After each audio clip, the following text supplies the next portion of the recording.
I'm a few minutes early.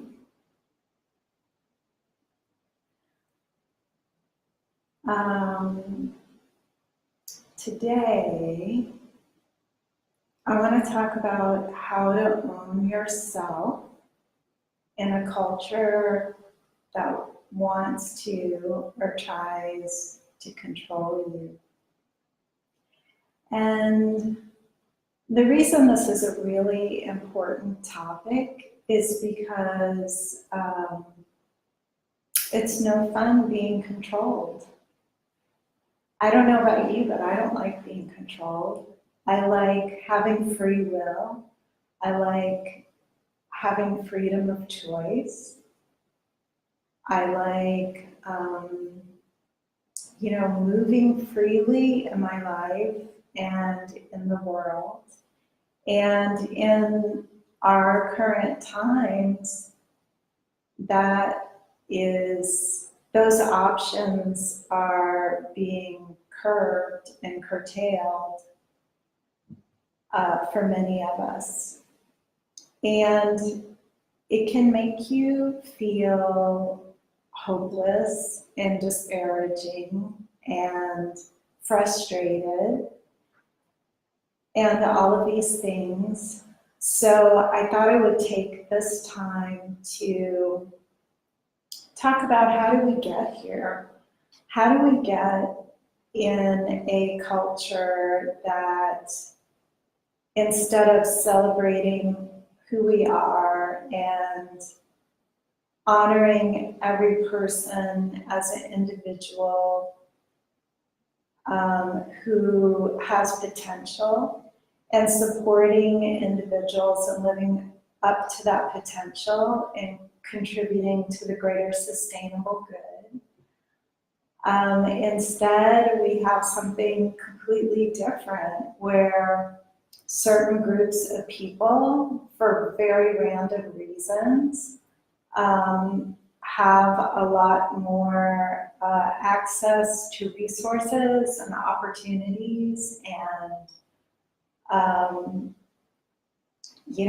actually infringe on the rights of other groups of people. How do we get here? And the way that we get here is because we are born into our culture, whatever culture we're living in, and we don't really have a say. We just arrive as these vulnerable human beings who are completely dependent on other human beings in the culture. And the culture has so much momentum behind it that we start conforming to it. And, it has its positives and negatives, but I know everybody listening has had this, can recall when they were a child, feeling like this isn't fair, or having the feeling that what you want to express or how you want to flourish or bloom is being controlled or crimped or impeded in some way, and you just realize it's not fair. This isn't fair. You can't really articulate why. It's just a feeling of frustration. So that is how a culture gets perpetuated, by having so much momentum and by having a group of people who are in power, who are invested in keeping their power, and also who are invested in having more than other people. So in order to keep that hierarchy in power, in order to to keep everybody in their positions so that the group on top can stay there, the most effective thing that they can do to make this happen, and I'm not trying to sound like a conspiracy theorist, I'm not trying to go there, but what I'm saying is, if you look at it, if the culture can damage your relationship with your emotions, then it can control you. And like I said, we don't like control. I don't like control. The reality is we live in a culture that's very controlling. So let's talk a little bit about like the damage to our relationship with our emotions. For men and women, it's different. We've talked about this before, where women are often painted as at the mercy of their emotions, overly emotional, moody, unreliable, those sorts of things. And then for men, like, they can't have any except for anger. They can have anger. And they are, instead of like having a healthy relationship to anger, which would be letting you know that something's not working for you, and using that information to find a good solution, it's used to overpower and dominate other people and to frighten them into keeping their place in the hierarchy. And this is very painful. It's a painful process, growing up in a culture that doesn't honor and support your healthy relationship to your emotions. So those of us, many of us, and more of us are becoming wise to this, and we are reclaiming our emotional intelligence, tapping into the wisdom of our emotions, honoring our own emotions as the wise counselor, the like magical GPS system that we've been given. So how are we doing that? How are we reclaiming this emotional intelligence? And why do we want to do it? I mean, things are like pretty abysmal right now politically, and it can make you feel like just giving up and just like seeking out whatever pleasure you can find and not really looking. But what I'm here to do today is to do something very counterintuitive. And the reason I think it's so important to do that is because it's so rewarding. So please bear with me as I try to explain this, because it's going to seem silly or fluffy or like it's a ridiculous waste of time, but it really isn't. It's very important. And on the subject of fluffy, you know, when you say emotional intelligence, a lot of people think it's a fluffy kind of new agey or self-development kind of practice. And it's not fluffy. It's very powerful, and it takes courage and intellect to do it, and it's well worth it. So why is it well worth it? The reason it's worth it is, I can best tell you by telling you a story that happened 2 days ago. I was lying in bed. I felt tired and like the weight of the world was on my chest. And, you know, you can feel this to varying degrees when you get up in the morning. It could be like, I just don't want to get out of bed, to like, how could I call in sick? You know, that's when it's really serious. So I was laying in there, kind of going in the how can I call in sick department. And I caught myself and I was like, Susan, you have a business about emotional intelligence and you believe in it and you're passionate about it. Now's the time to talk about it. I mean, I'm sorry, to do it.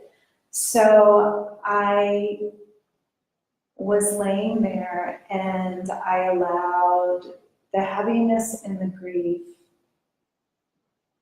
to be there. I stopped trying to energetically push it away, and I just let it wash through me. And it was all about how frustrating it is to fight for human rights and to have a culture that works for everyone and a culture that's healthy, and to have it constantly picked apart and taken down, and to see people's rights regress and to see people suffering because of it, and also to feel like that problem is so big. And I just let it all in, and as I did, the intensity of the feelings dissipated, which is a great reward of emotional intelligence.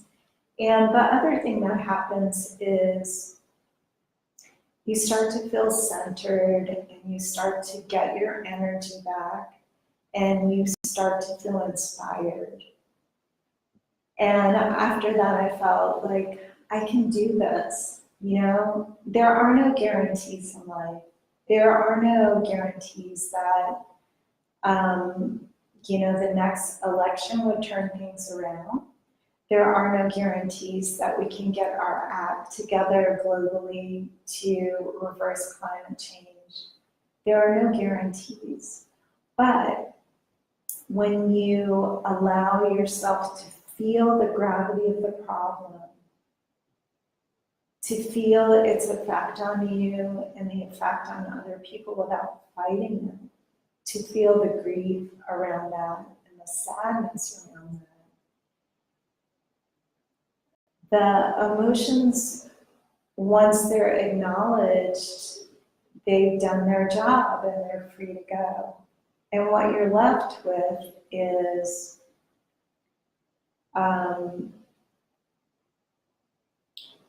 a feeling of self-appreciation for yourself and a feeling of humility, but also like a renewed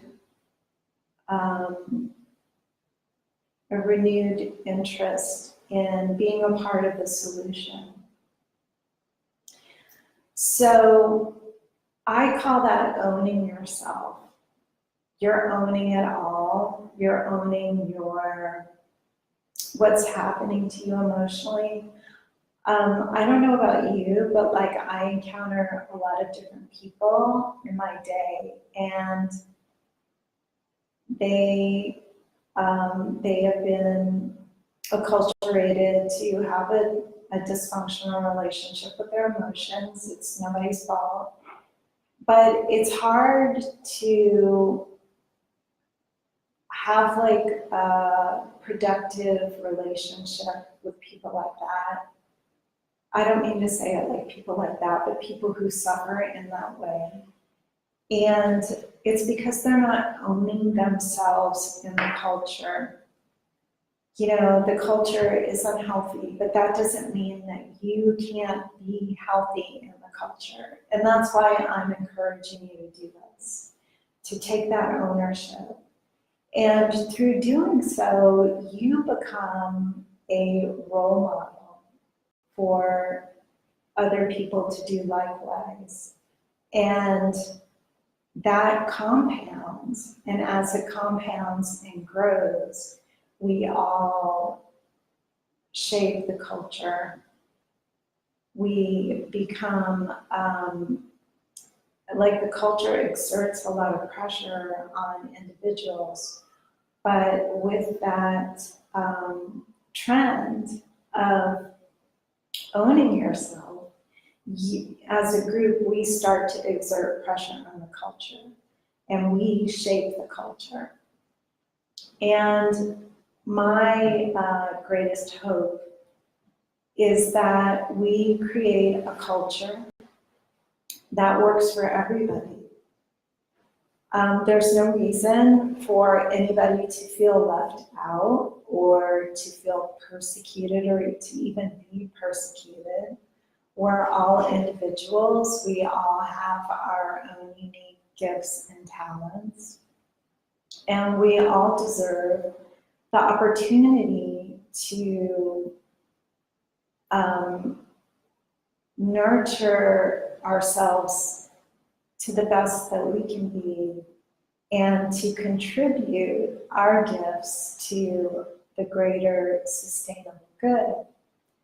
So I wanted to share this with you because I know a lot of people are depressed.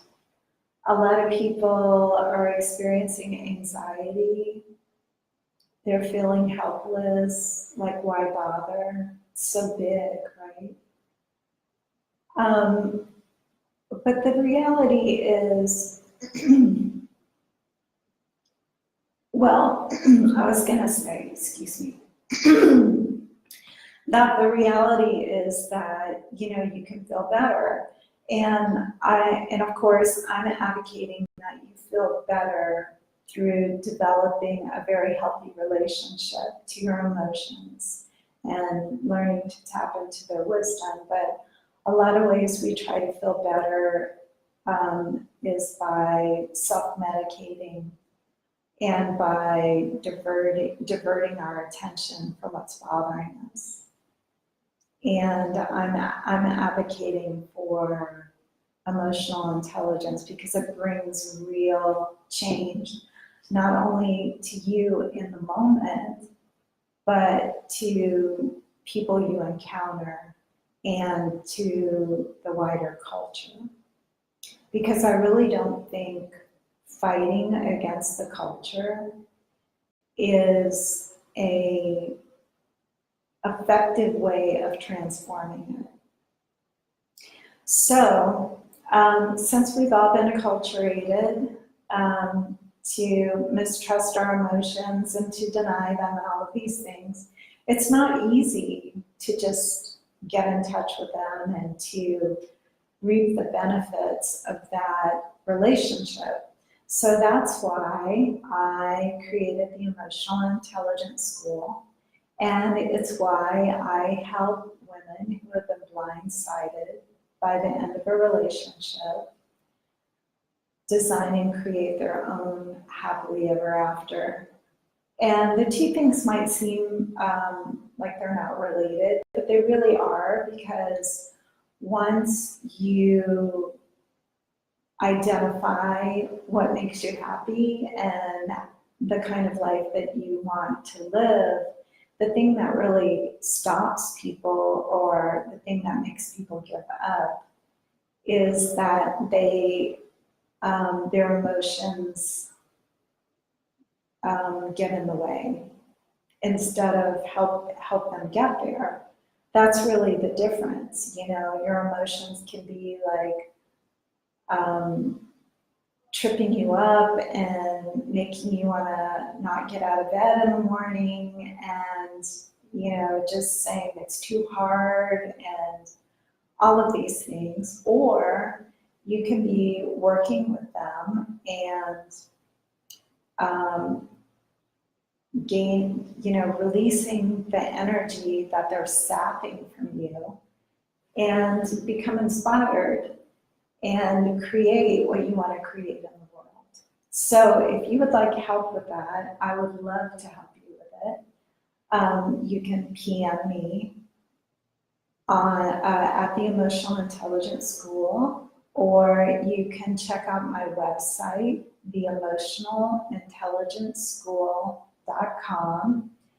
There's a contact page where you can contact me, and there's also a way that you can get on my list for my next cohort for Reclaim Your Emotional Intelligence, where we get together with a small, intimate group of women who really want to have that relationship with their emotions so that they have the support they need, even if they're not getting it from the culture or from the people around them, from tapping into the wisdom of their emotions. So thank you so much for tuning in today, and I will talk to you next Thursday at 5 p.m. Hawaii Standard Time on Facebook Live. And you can also see all of my videos, at least the ones that are most recently uploaded, at theemotionalintelligenceschool.com under the blog tab on the top. So have a great weekend, and if you're really feeling the weight of it, let it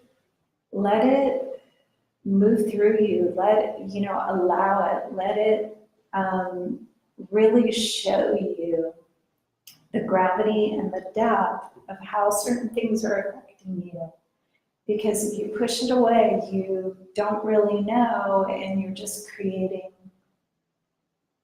a problem later, a problem like with passive aggressiveness toward other people, or emotionally crashing, or, raging at other people. That happens too. So anyway, thank you so much, and I'll talk to you soon. Aloha.